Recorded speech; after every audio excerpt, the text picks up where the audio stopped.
Muito se discute sobre em que idade a criança deve começar a falar. Em que casos é preciso buscar a ajuda de um profissional de fonoaudiologia.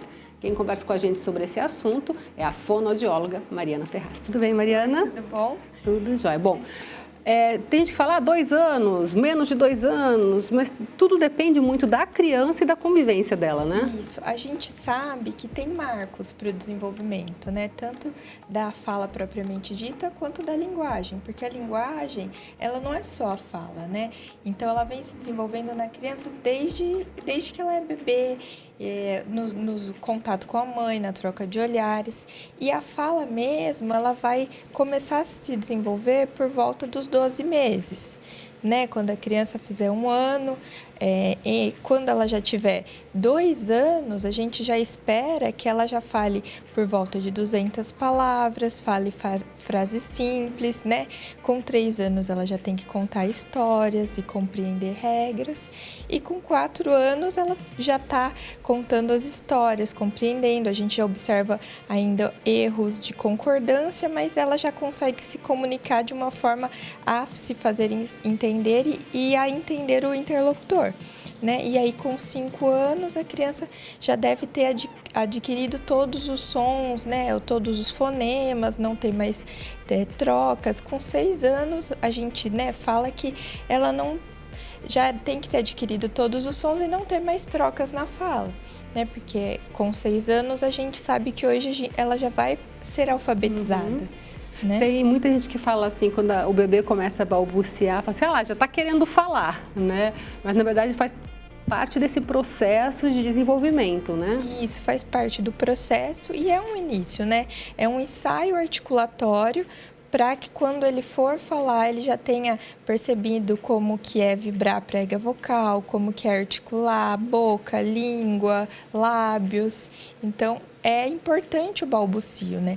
Hoje a gente sabe que uma criança que não balbucia é um indicativo para um problema maior de fala mais para frente. Tem a ver criança que convive com criança e criança que convive só com adulto? Tem um pouco a ver, porque às vezes, normalmente não. Às vezes, os adultos, eles não dão espaço comunicativo para a criança. Então, acaba suprindo as necessidades da criança de pronto. A criança aponta, já recebe. Exatamente. Quando ela tem uma outra criança, um irmão mais velho, ou está na escola, ela acaba que a demanda linguística dela é maior, ela precisa se fazer entendida. Aquela criança não vai suprir a necessidade dela, né? Então, ela tem que ser entendida. Uma coisa que falam muito também é que assim, fala errado, que gracinha, a gente adora. E acaba meio que fortalecendo isso para a criança seguir falando errado, né? Isso. O que a gente indica é sempre falar de uma forma normal com a criança, não infantilizar a fala e não reforçar as trocas, né? Ela falou errado, não precisa sempre falar, olha, tá errado, não é assim que fala, mas dá um modelo errado, dá um modelo certo. Então, por exemplo, a criança fala taninha em vez de carninha, né? Eu não vou ficar falando, olha, não é assim que fala, você tá fazendo errado. Mas aí eu posso falar, você quer a carne? Tá bom, eu vou pôr carne para você. Fortalecer a palavra correta. Isso, dar um modelo correto, né? Reforçando o modelo correto, mas sem ficar mostrando a todo momento que a criança está falando errado. E que horas que os pais têm que estar atentos e falar assim, não, tem que levar para uma fono mesmo? Se eles já tiverem, né, contato e conhecerem outras crianças da mesma idade, perceber que o filho não está, né, se desenvolvendo igual, ou tem um atraso maior do que é esperado, assim, né? Normalmente os meninos demoram um pouco mais para falar que as meninas. Mulherada falante, né?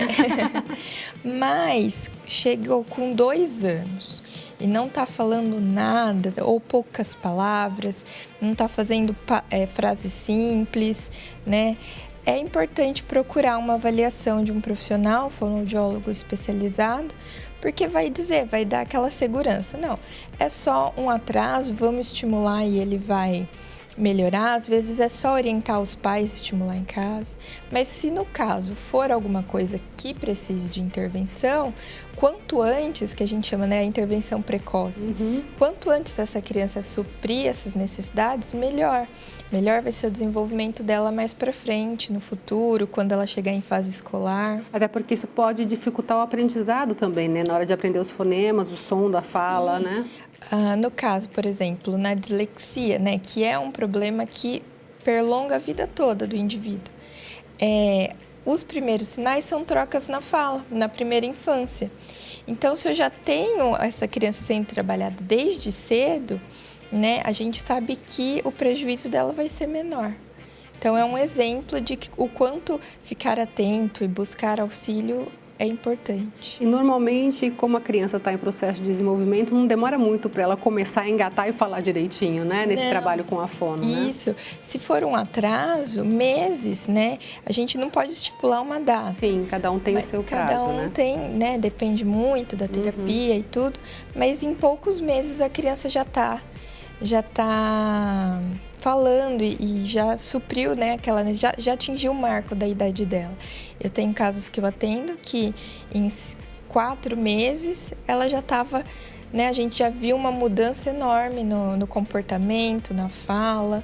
E tem que tomar aquele cuidado também de não falar assim, eu vou ter que te levar numa fono, tipo, fazer com que seja pressionada, né, a criança, Isso. que ela se sinta errada ou qualquer outra coisa, né? Que seja que os pais coloquem aquele momento como um momento de aprendizado, de prazer, de estar feliz ali, né? Então, tá se desenvolvendo, que bom. E ter essa proximidade com o profissional, né? Ter esse vínculo com o profissional e trabalhar junto, porque eu sempre falo, a gente é uma parcela, né? A outra parcela é do paciente e da família. Tem sempre uma tarefinha para fazer em casa, né? Sempre tem um caderno, uma tarefa, orientações para os pais, né?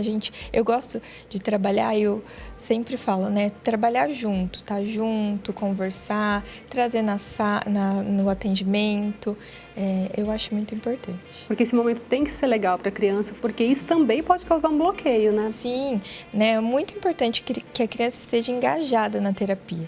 Então, é importante que nas atividades, né, dentro das atividades da terapia, tenha coisas que a criança gosta, porque ela vai sentir prazer de estar ali e de aprender. Né? Quando a gente aprende gostando do que está fazendo, a gente aprende mais rápido e melhor. E tem até uns exercícios que são meio engraçados de fono, né? Eu falo porque eu passo direto e no começo eu lembro que eu achava muito engraçado. Então, para a criança isso pode ser leve também, né? Sim, com certeza.